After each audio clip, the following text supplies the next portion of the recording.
আমরা এখন কিভাবে চলবো?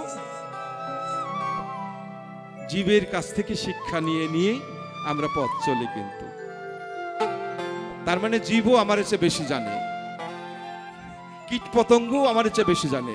তবে একটা জিনিস তারা জানে না, যে কোটি কোটি প্রকারের মানুষ আমরা এক জায়গায় বসতে পারি, ওরা পারে না। শিয়ালের সাথে মুরগি বসে না, আলাদা আলাদা হয়ে বসে। কিন্তু আমরা এর মধ্যে দেখুন, আমি চিনি না, একদম চণ্ডীপাঠ থেকে জুতা পালিশ পর্যন্ত সব মানুষ আছে। প্রেমের পাঠশালা এটা। প্রার্থনা করি শুধু তার কাছে, তুমি দাতার শিরোমণি,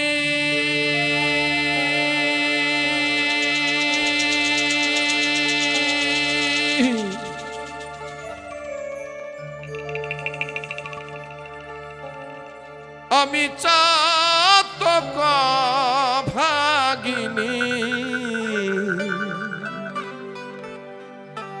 এটা চাতকের কাছ থেকে শিখব। এখন অনশন করি না আমরা, এই রাজা যদি না নামে ততদিন আমরা জলান্ন গ্রহণ করব না। অনশন করেছি, চুপি চুপি বাথরুমে যাই, খেয়ে আসি, কিন্তু ওরা মরে যায় তাও খায় না। তাহলে এটা তার কাছ থেকে শেখা আমাদের। সারিবদ্ধভাবে চলি আমরা, এটা পিঁপড়ার কাছ থেকে শিখেছি। এইভাবে কিন্তু জীবের কাছ থেকে শিখে শিখে আমরা পথ চলি। আমাদের গুরুর নাম হলো সমস্যা। যখন সমস্যায় পড়ি, সমস্যাই আমাকে বলে দেয় যে আমি কিভাবে চলব। যদি সমস্যার কাছে আপনি সমস্যা ভেবে চলে আসেন, আপনি হেরে গেলেন।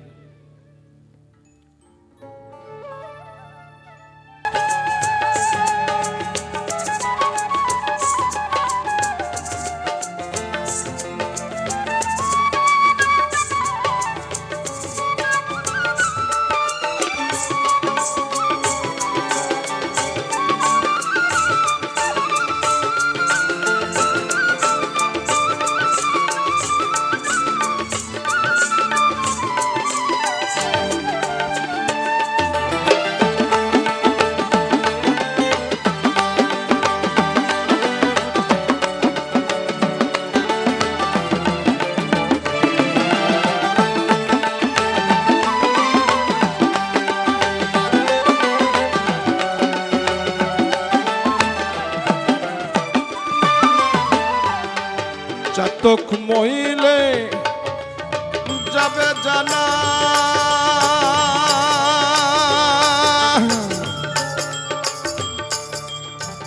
চাতক ছোট্ট একটি পাখির নাম। সারাদিন জলের উপরে ওড়ে আর ঘরে, অথচ প্রতিজ্ঞা করে বসে থাকে আমি বৃষ্টির জল ছাড়া খাবো না। অনাবৃষ্টিতে অনেক সময় নদীর ধারে বহু চাতক মরে মরে পড়ে থাকে গো, ওরা জীবন দিয়ে দেয়। এখান থেকেই মানুষ শিখে।